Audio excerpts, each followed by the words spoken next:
وفومها وعدسها وبصلها. قال أتستبدلون الذي هو أدنى بالذي هو خير اليوم الآخر وعمل صالحا فلا خوف عليهم ولا هم يحزنون. إذ قال موسى لقومه إن الله يأمركم أن تذبحوا بقرة إنا إن شاء الله لمهتدون.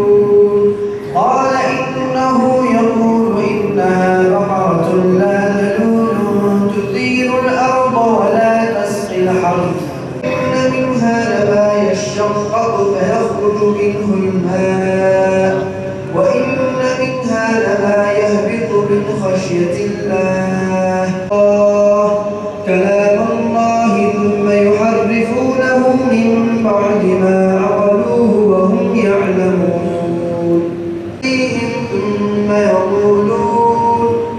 ثم يقولون هذا من عند الله ليشتروا به ثمنا قليلا. وإذ أخذنا ميثاقكم لا تسفكون دماءكم ولا تخرجون أنفسكم من دياركم.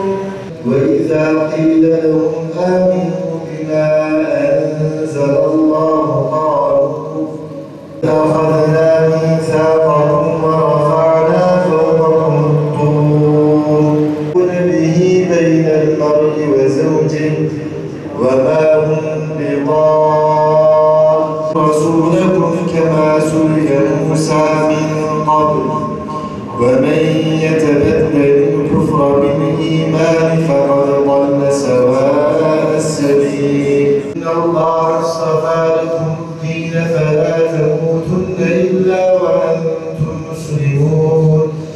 Öğlen namazından sonra mukabele okuyoruz. Malumunuz mukabele Hazreti Resulullah sallallahu aleyhi ve sellem ile Cebrail aleyhisselamın karşılıklı Kur'an-ı Kerim okumasıyla başlamıştır. 14 asırdan beri camilerimizde de Peygamber Efendimiz sallallahu aleyhi ve sellemin sünneti idrak ediliyor.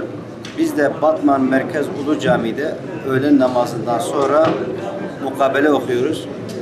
Özellikle cemaatimiz teşrif ediyorlar. Büyük bir katılım var. Ortalama 300-400 kişi bu mukabeleyi dinliyor. Kur'an-ı Kerim'i zayıf olanlar da Kur'an-ı Kerim'in hem tecvid kurallarına uyarak bizi takip ediyorlar. Ayrıca 3 tane hafızımız bize iştirak ediyor. Bu hafızlarımız da güzel mukabele okuyorlar. Böylece her gün öğle namazından sonra mukabeleyi okuyoruz.